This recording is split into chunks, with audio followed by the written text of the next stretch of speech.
Hello students, welcome to NM education. आज video रे तुम 8th क्लास एमआईएल बुक रो उद्बोधन पद्य को आवृत्ति करिबा एवं आलोचना करिबा।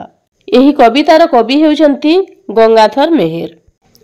प्रथमे पद्य को आवृत्ति करि नबा, तापर आलोचना करिबा। नबर अभिगरे फुटई कमल, उत्फुल्ले उठंती विहंग मदल। आहार बिहार पाई तेजीपुर, उड़ी जाइथांती केते केते दूर।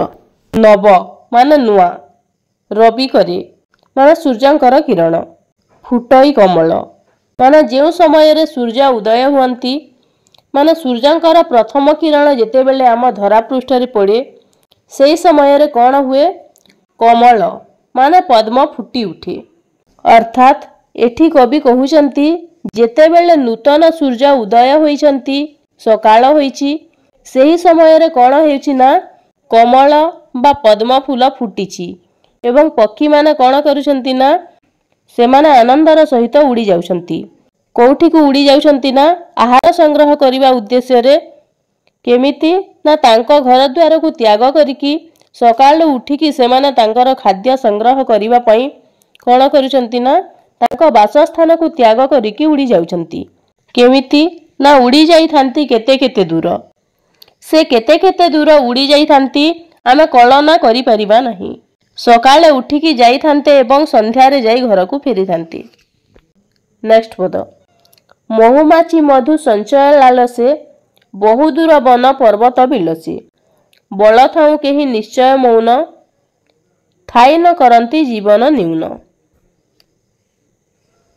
अर्थात महुमाछी माने मधु संग्रह करिबा उद्देश्य रे लालसे माने आशा रे से माने अनेक दूर जाए। अर्थात वन पहाड़ पर्वत झरणा सबुकु से पारी हेकी विचरण करंती। बिलसे माने विचरण करिबा माने आशा रे से माने अनेक दूर जाए। अर्थात वन पहाड़ पर्वत झरणा सबुकु से पारी हेकी विचरण करंती एवं मधु संग्रह करंती। बिलसे माने विचरण करिबा। आमे कौन करंती ना भगवानंक ऊपर सबु छाड़ी दियंती। तेबे कवि कहउजंती आम देहरे जेते पर्यंत बल एवं शक्ति अछि आमे निश्चित भावरे कर्म करिबा आवश्यक। जे कौनसी कार्य हेउ आमे ताहाकु परिश्रम करिकी हासिल करिबा आवश्यक।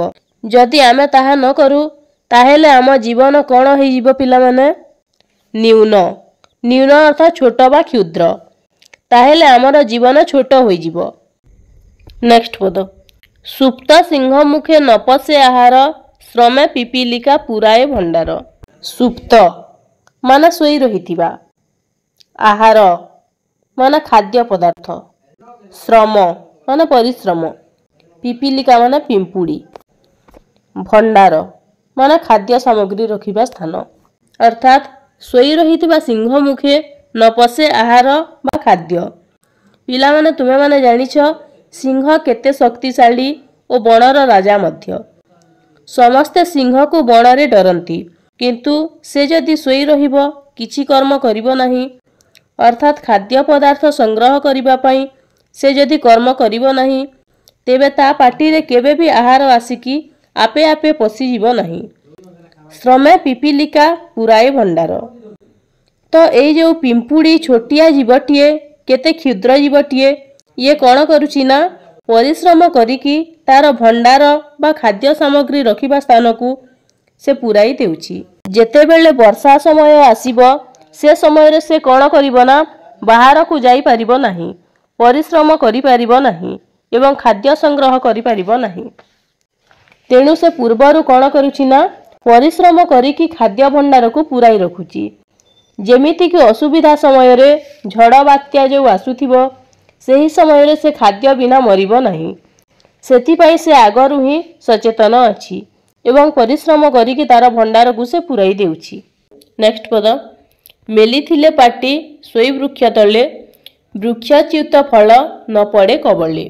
अर्थात जदि आमे परिश्रम न करी गछ तले सोई रहिबा, पाटी मेला करी सोई रहिले मध्य गछरु पडुथिबा फल हमर पाटी रे पसि जाए नाही। नेक्स्ट पद।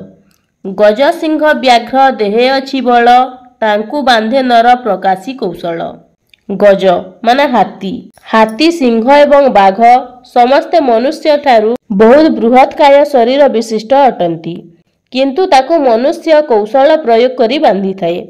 मनुष्य एते छोट हेले मध्य सेई बाघ सिंह भालू प्रभृति विराटकाय प्राणी मानकु निजर कौशल साहाय्य कौशल प्रयोग करिकी बांधी थाए। नेक्स्ट पद कौशल जनक ज्ञान अटे सिना जनमी न पारे ज्ञान भाषा बिना। अर्थात तेणु जो मनुष्यर भाषा सुदृढ़ नुहे ताहा पाखरे ज्ञानर उदय हुए नहीं। जहा पाखरे ज्ञान न थाए से कौशल शिखि पारे नहीं कि कौनसी स्थान रे कौशल प्रयोग करी कार्य हासिल करि पारि न थाए। भाषा जोगु सिना दमी जीवगण मानव करई विश्वे राजपण। अर्थात मनुष्य भाषा ज्ञान लाभ करिथिबारु से एई पृथ्वी रे श्रेष्ठ जीव भावे परिगणित होई थाए एवं समस्त जीवन को दमन करिकी एई पृथ्वी रे राज करि थाए। नेक्स्ट पद जा भाषा दुर्बला से निश्चय अधम काहि देव आने प्रतियोगी क्षम। जहार भाषा ज्ञान नहीं जे भाषा रे दुर्बल निश्चित भावरे अधम भावरे हीन भावरे परिगणित होई थाए। से अन्य मानक सहित प्रतियोगिता परीक्षा रे उत्तीर्ण होई पारि न थाए। अन्य मानक सहित प्रतियोगिता कला बेले से न्यून स्तर भावरे परिगणित होई थाए।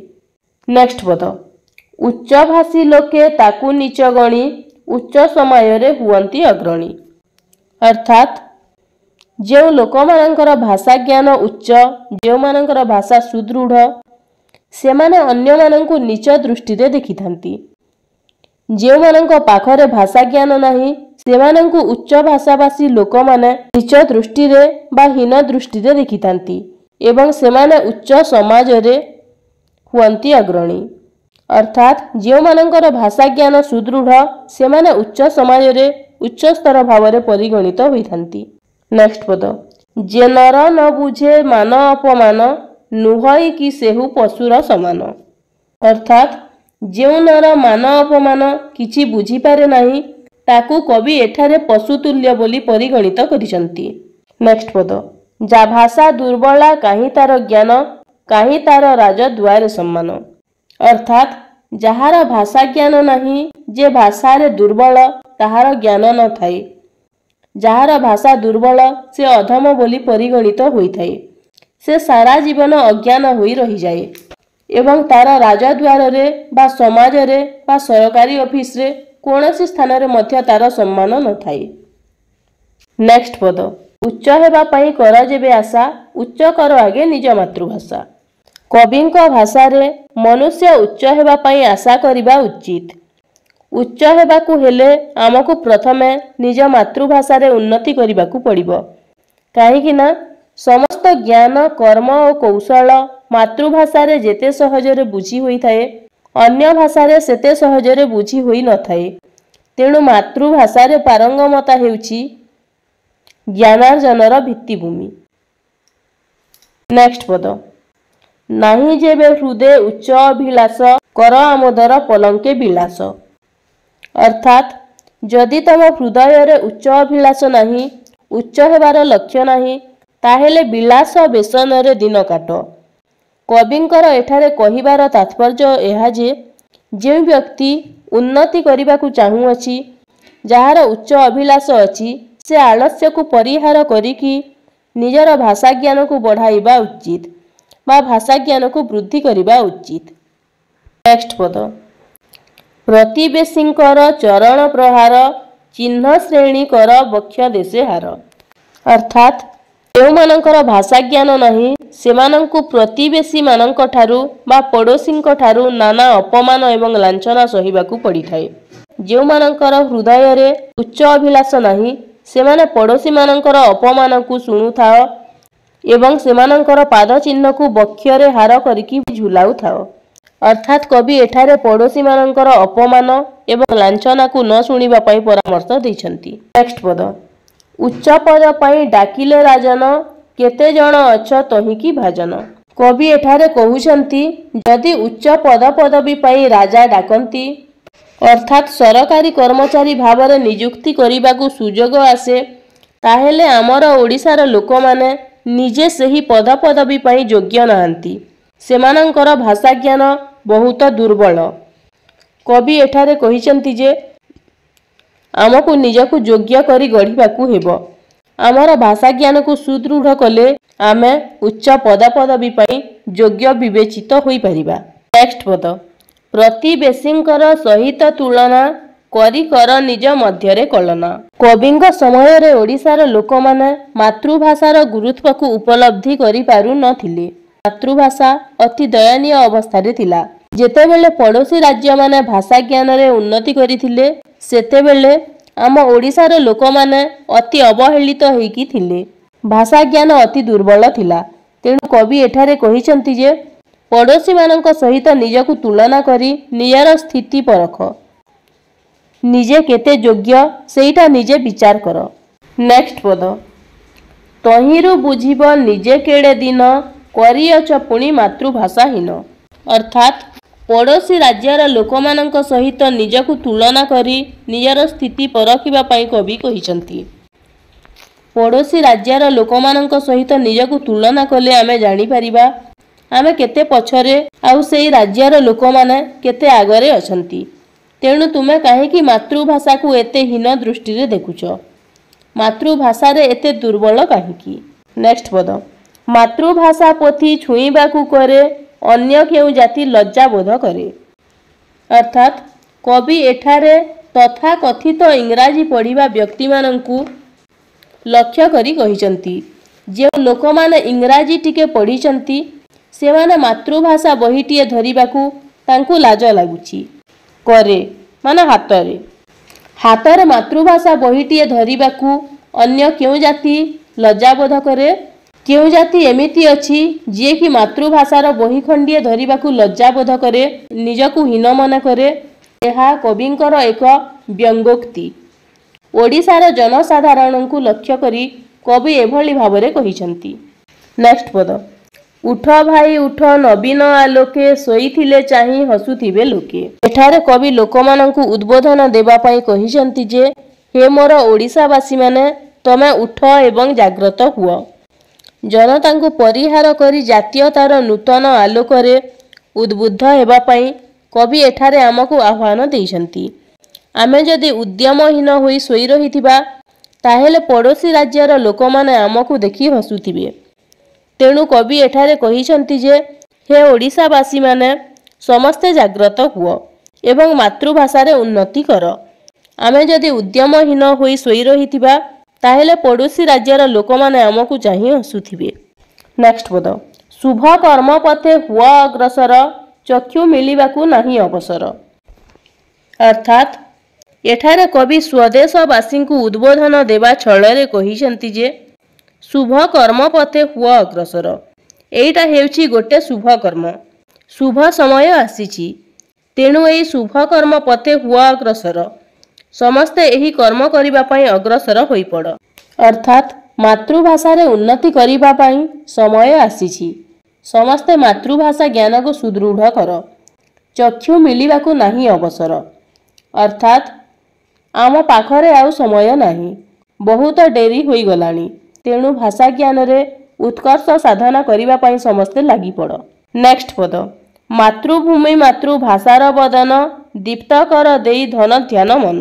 अर्थात मातृभूमि और मातृभाषार उन्नति करिबा पई कवि आमको आह्वान देई कहिसंती जे धन ध्यान एवं मन को देकी मातृभूमि और मातृभाषार उन्नति करिबा पई समस्ते चेष्टित होई पड़। लास्ट पद शुभ पथे विभु करिबे मंगल शुभ कर्मे हेब जीवन सफल। अर्थात शुभ पथरे रही सत्कर्म कले विभु अर्थात भगवान आमर मंगल करिबे। आउ सत्पथरे रहीकि सत्कर्म कले आमर जीवन सफल हेब एवं आमर जीवन धन्य होई जिवो। एटा थिला पद्य। पिला माने आशा करुछि तुमे भल भावे पद्यटी को बुझी पारिथिबो। तेबे जदि भिडियोटी भल लागि थाए ताहेले गोटिए गोटिए लाइक करि दियो। धन्यवाद।